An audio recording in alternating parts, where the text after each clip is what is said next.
салом. ахбори муҳимтарини рӯзро аз студияи радиои Озодӣ аз шаҳри Прага ман Шаҳлои Гулхоҷа тақдим мекунам. имрӯз дар барнома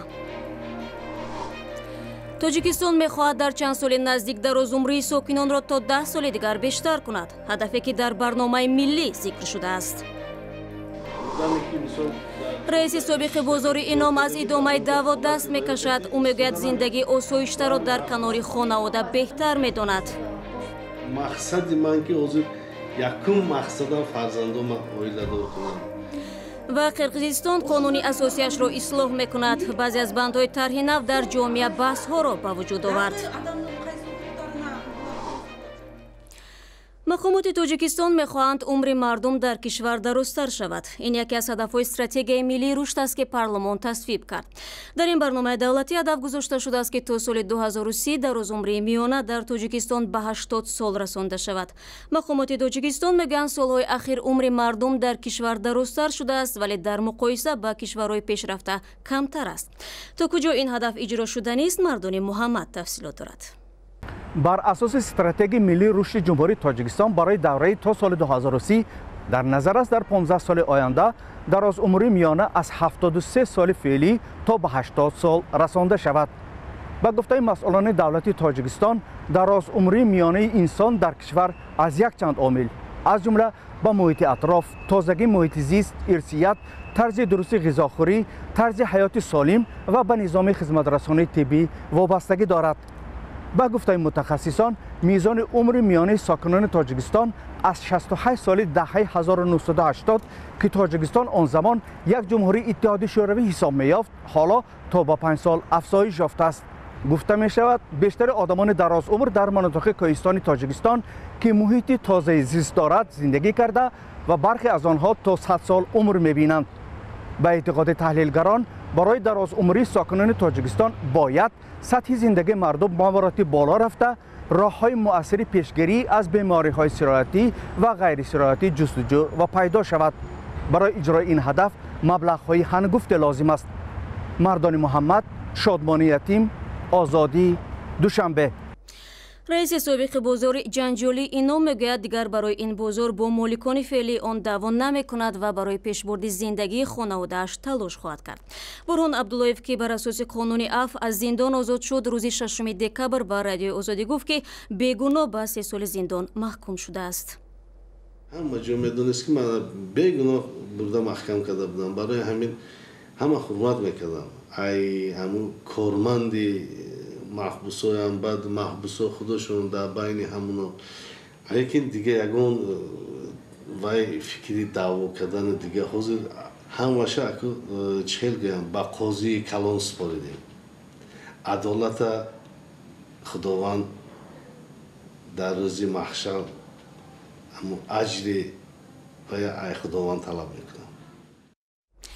Бурҳон Абдуллоевро 2 соли пеш баъди баҳс бо Муҳибулло Саъдуллоев, додараруси раиси ҷумҳурии Тоҷикистон, бар сари бозори ином дар шаҳри Туз бо иттиҳоми талош барои вайрон кардани моликият ба 3 соли зиндон маҳкум карданд. мақомот гуфтанд ки гӯё ӯ ба касе дастур додааст бозорро оташ занад. гуфтугӯи комил бо Бурҳон Абдуллоев дар вебсайти озодӣ.орг ва YouTube гузошта шудааст.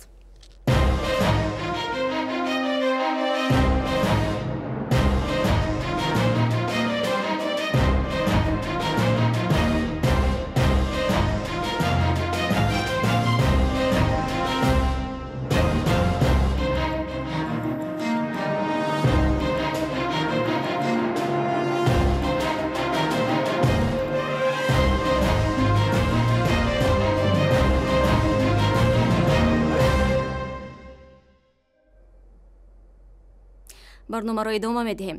фаъолони ҳуқуқи башар дар шаҳри Ӯши, Қирғизистон рӯзи 6 ноябр дар як нишаст раъйпурсӣ дар бораи ислоҳи қонуни асосиро танқид карданд.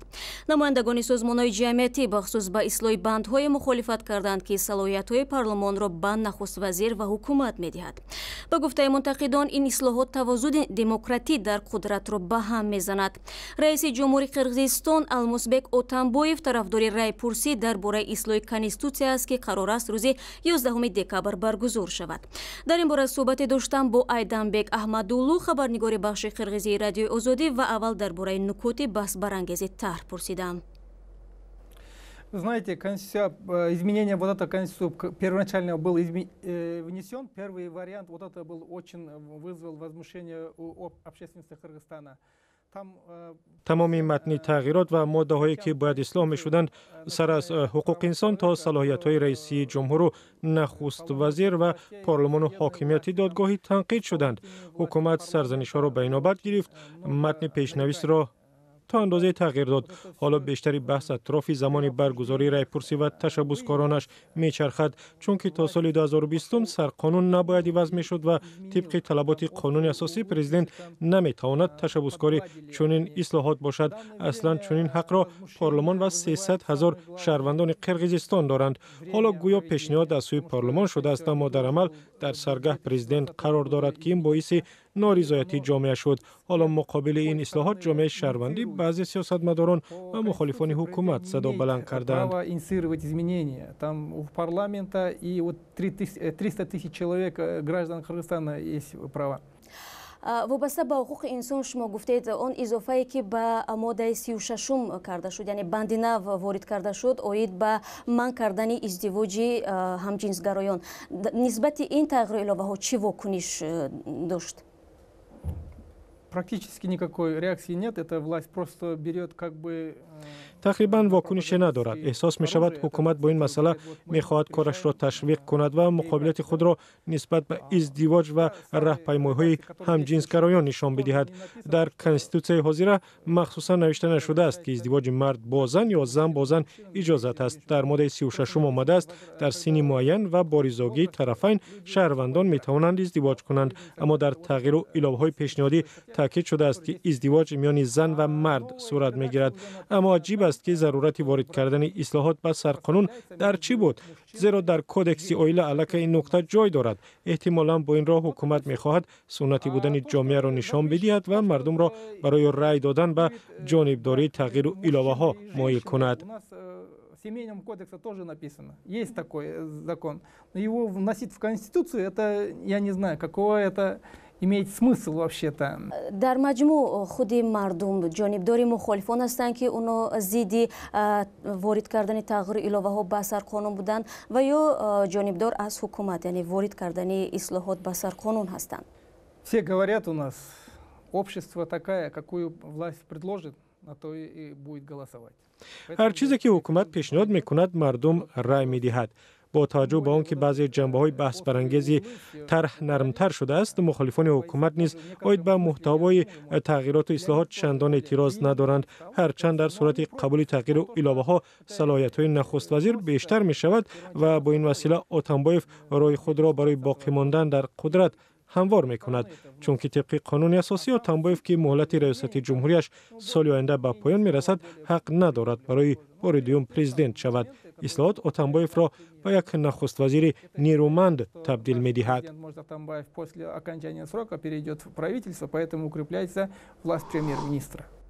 حالا برمیگردیم به تاجیکستان. در ناحیه دوردست شمسدین شاهین در مرز با افغانستان یک زن زندگی دارد که از شهر به یک روستای دوردستی ناحیه آمده است و میگوید دیگر روستا را به شهر عوض نمیکند.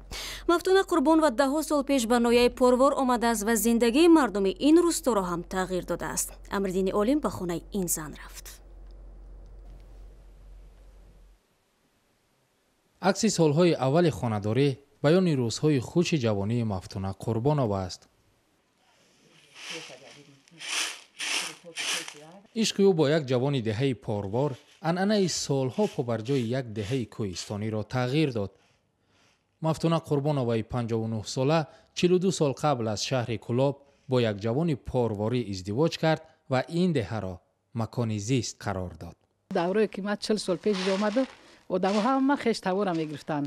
کلن یکم کس بیگانه نمیگیره، همه خشت‌هوا. وقتی من اومدم امی خسته من تماما راضی نبودن از گرفتن من. امی مردک ما دوست داشتم اومدم گفتم ما اونم کوی لشند که باشیم زندگی میکنم خطید. شیوه لباس پوشی، کار و رفتار دختر آزاد شهری برای دختران این دهه همرز با افغانستان که بار در شهر نبودند جالب بود و برای تماشای عروس غیرعادی نزد خانه آنها جمع آمدند. عروس شوهرم خیلی عروسی نه پیسته که من داخل مولش هم خیلی بستگی همین داویده ما کلا کشیده استیم که خیلی عروس های وردن یک کلو گفتیم چیزا رو دوره هم کلو با می پروری جزی قشلوق جزیره را ماست شوهر شکی نقدید فوری داشت قشرو من اومدم میگم که یعنی 37 8 اینای چیه هم سیفی بدن امیو این وضع خیلی سوری میاد امیو همش امی دوکا خیلی کج بستگی همه دوکا داشت یگام آدم خیلی رومول میدان نداشتن همه دوکا داشت دستشون کج بستگی امی طلبای مکتب خیلی بعد من امی انوما رومول پوش کردم رنگ شهر زندگی میکنم اوزی امی قشلوقم فرقش نیست دوامی 25 سال زندگی یک جایه مفتونه با شوهرش صاحب 9 فرزند 5 دختر و 4 پسر شدند. امروز همه دخترانش در گوشه‌های گوناگون تاجیکستان شوهر دارند. در 40 سالگی مفتونه همسرش را از دست داد. مرگ شوهر برای این زن تلفات بزرگ بود و بار گران زندگی را به سر مفتونه بار کرد. با این هم ده را ترک نکرد اگرچه امکان داشت زندگیش را در شهر و در کنار نزدیکانش ادامه دهد. دخترم که خانه میگیریم میبریم به اون افتابل قایم میگم که بعد فکر کردم که من دور باشم دوست باشم مرا نگاه بین میکنین اگر اما قشلاق نگاه بین کنین. معروف ترین زن پروار از اینکه زندگی در این ده دوردست را انتخاب کرد پشیمان است. برعکس امروز با ورق زدن صحیفه زندگی 42 سالش در این روستا از آن افتخار میکند که توانست با آمدنش به زندگی زنان به معلومات پروار یک رنگ دیگر وارد کند و قالب سالها شخ شده این ده را شکند.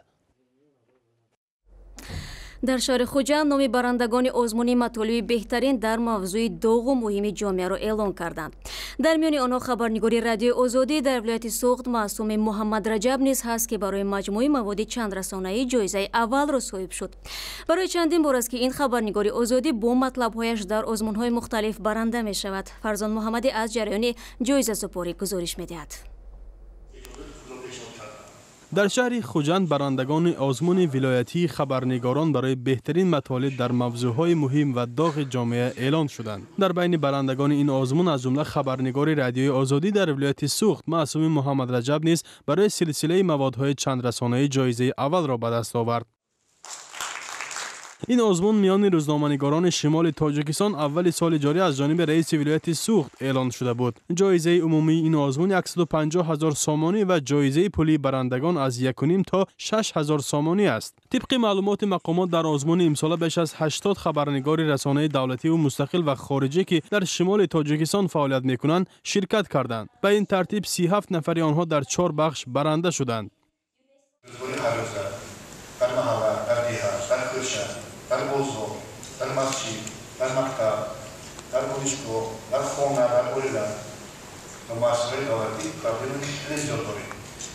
کدام میتونه اگر اینجور هموری حالی مثلا مواقع خبرشون کم خیلی خوش نمیشه.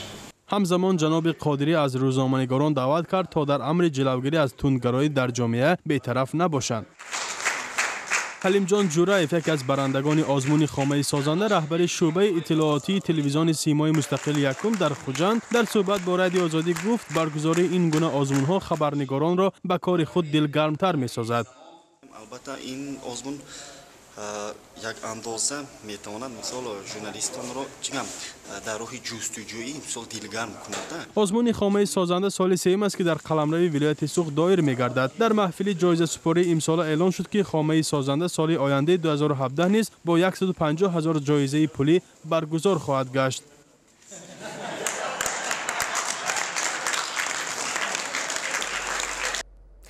و سیلای پرنده‌های موجیر امسال به خاطر زمستان گذرانی ساحل‌های دریا و بیش‌ازارهای ولایت ختان را انتخاب کردند و مقامات محلی در جای‌های سکونت آنها دان می‌ریزند تا از سرما و گرسنگی نمیرند. امسال نه کمتر از 2000 کیلو جو گندم و غذای دیگر مخصوص برای پرنده‌های موجیر ذخیره شده است. اداره حفظ طبیعت محلی میگوید در استانه زمستان امسال در حدود ممنوعگاه و توغیزار و ساحل‌های دریاها نزدیک 3000 بکلن یا مرغ‌های ماهیخوار را حساب کردند که برای زمستان گذرانی آمدند. جانورشناسان محلی میگویند که این ماهی‌ها میتوانند با استعمال بدون مشکل دان و سبوس جو گندم زنده و بحال مانند. با نشر این خبر برنامه امروز را پایان میبریم. خبرهای بیشتر را در وبسایت azadi.org و صفحه‌های ویژه ما در شبکه‌های اجتماعی بخوانید. ما همچنین نوارهای دیدنی را در یوتیوب میگذاریم. تا برنامه‌های بعد خدا نگهدار.